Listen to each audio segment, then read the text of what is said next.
بسم اللہ الرحمن الرحیم۔ بغیر ہم بستری کے حاملہ ہونے والی لڑکی کا عجیب واقعہ۔ حضرت علی نے فرمایا، بغیر مرد کے حاملہ کیسے ہوا جاتا ہے؟ کیا یہ سچ ہے؟ اہل سنت کے ایک عالم دین وہ عمار ابن یاسین اور زید ابن ارقم سے روایت کرتے ہیں کہ امیر المؤمنین علی ابن ابی طالب ایک روز ایوان قضا میں تشریف فرما تھے اور ہم سب آپ رضی اللہ تعالی عنہ کی خدمت میں موجود تھے۔ ایک شور و غل کی آواز سنائی دی۔ امیر المؤمنین نے حضرت عمار بن یاسر سے فرمایا، باہر جا کر اس فریادی کو حاضر کرو۔ عمار کہتے ہیں کہ میں باہر گیا اور ایک عورت کو دیکھا جو اونٹ پر بیٹھی فریاد کر رہی تھی اور اللہ تعالیٰ سے کہہ رہی تھی، اے فریاد کو سننے والے،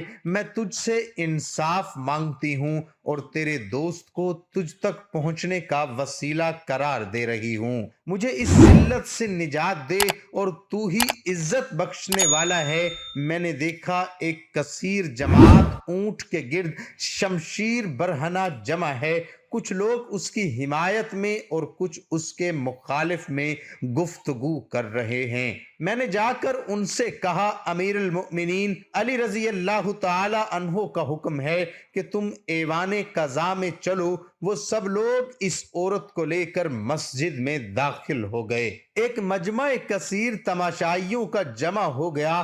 امیر المؤمنین کھڑے ہو گئے، اللہ تعالیٰ اور اس کے رسول کی تعریف کے بعد فرمایا، بیان کرو کہ کیا واقعہ ہے، یہ عورت کیا کہتی ہے؟ مجمع میں سے ایک شخص نے کہا کہ یا امیر المؤمنین، اس قضیہ کا تعلق میرے ساتھ ہے۔ میں اس لڑکی کا باپ ہوں۔ عرب کے نامی گرامیوں عزیز و مطنول مجھ سے اس کی خوشخواستگاری کرتے تھے، مگر اس نے مجھے ذلیل کر دیا ہے۔ امیر المؤمنین نے لڑکی کی طرف رخ کیا اور فرمایا کہ جو کچھ تیرا باپ کہتا ہے کیا یہ سچ ہے؟ لڑکی روئی اور چلائی، اللہ تعالیٰ کی قسم میں اپنے باپ کی بے عزت کا باعث نہیں ہوں۔ بوڑھا باپ آگے بڑھا اور بولا، یہ لڑکی غلط کہتی ہے، یہ بے شوہر قانونی کے حاملہ ہے۔ امیر المؤمنین لڑکی کی طرف متوجہ ہوئے اور فرمایا کہ کیا تو حاملہ نہیں ہے؟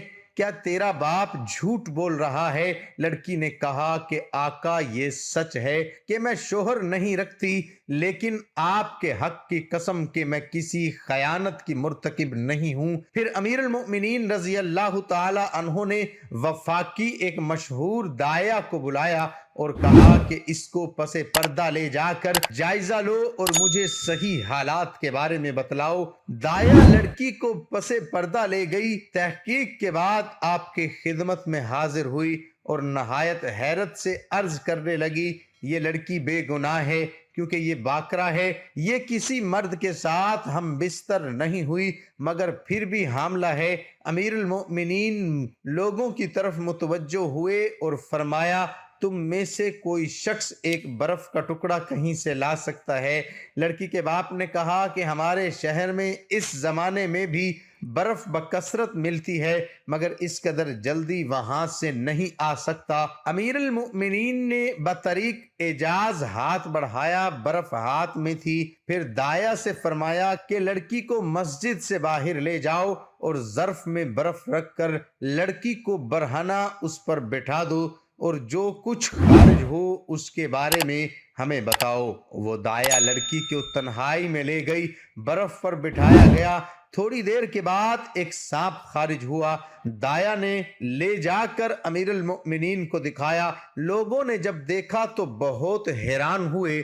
پھر امیر المؤمنین نے لڑکی کے باپ سے فرمایا کہ تیری لڑکی بے گناہ ہے، کیونکہ تالاب کے اندر سے ایک کیڑا اس کے نہاتے وقت داخل رحم ہو گیا تھا، جس نے اندر ہی اندر پرورش پا کر یہ صورت اختیار کر لی تھی۔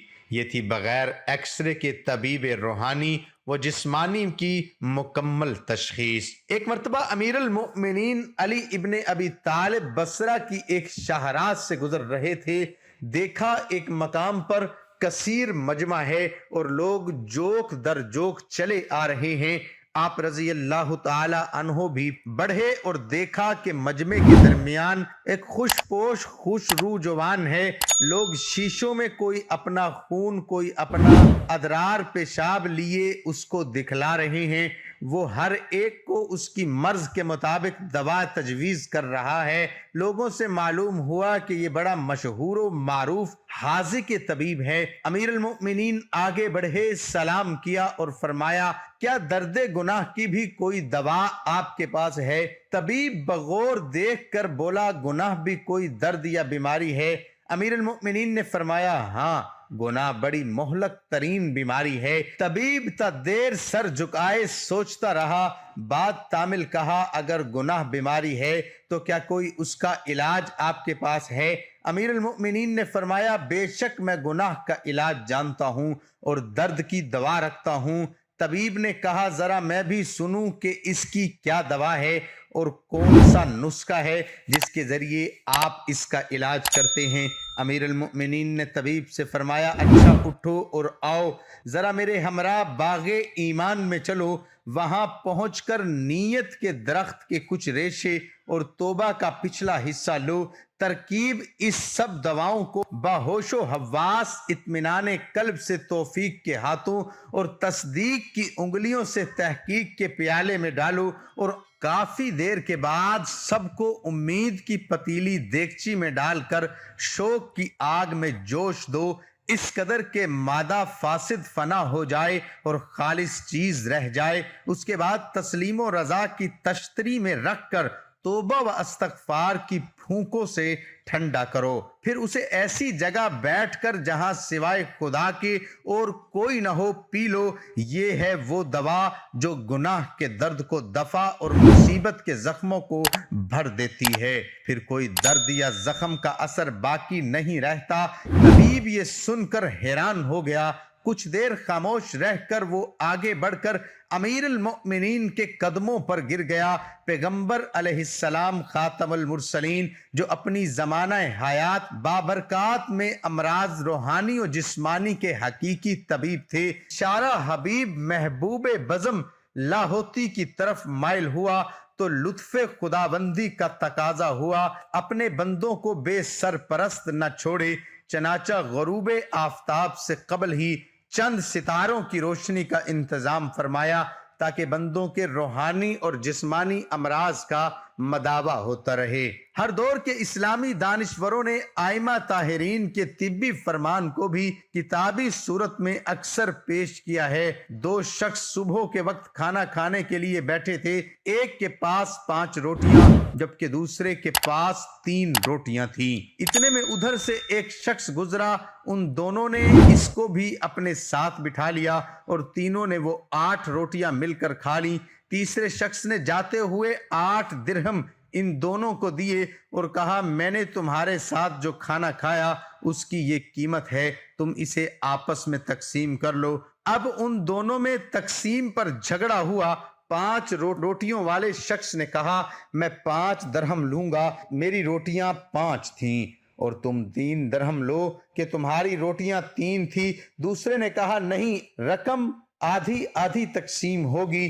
دونوں یہ معاملہ لے کر حضرت علی رضی اللہ عنہ کی خدمت میں حاضر ہوئے. آپ نے مشورہ دیتے ہوئے 3 روٹی والے شخص سے فرمایا تمہارا ساتھی جو تمہیں دے رہا ہے اسے قبول کر لو کیونکہ اس کی روٹیاں زیادہ تھیں. وہ کہنے لگا میں صرف انصاف والی بات کو قبول کروں گا. آپ نے فرمایا انصاف یہی ہے کہ تم 1 درہم لو اور تمہارا ساتھی 7 درہم لے. اس نے حیرت سے کہا میرے ساتھی نے مجھے 3 درہم دینے چاہے لیکن میں راضی نہیں ہوا. آپ نے یہی مشورہ دیا مگر میں نے قبول نہیں کیا اور اب آپ یہ فرما رہے ہیں کہ انصاف کے طریقے پر میرا حق 1 درہم بنتا ہے. آپ مجھے سمجھائیے کہ میرا حق 1 درہم کیسے ہے، پھر میں 1 درہم قبول کر لوں گا. آپ رضی اللہ عنہ نے فرمایا 8 روٹیوں کے 24 حصے تم 3 آدمیوں نے کھائے. یہ پتہ نہیں کہ کس نے کم کھایا اور کس نے زیادہ کھایا، اس لیے یہ سمجھ لو کہ سب نے برابر برابر کھایا ہے، یعنی ہر ایک نے 8 حصے کھائے. تم نے اپنی روٹیوں کے 9 حصوں میں سے 8 حصے کھا لیے، تمہارا ایک حصہ باقی رہا، اور تمہارے ساتھی نے اپنی 5 روٹیوں کے 15 حصوں میں سے 8 حصے کھائے، اس کے 7 حصے باقی رہے. تیسرے شخص نے تمہاری روٹیوں میں سے ایک حصہ کھایا اور تمہارے ساتھی کے 7 حصے کھائے.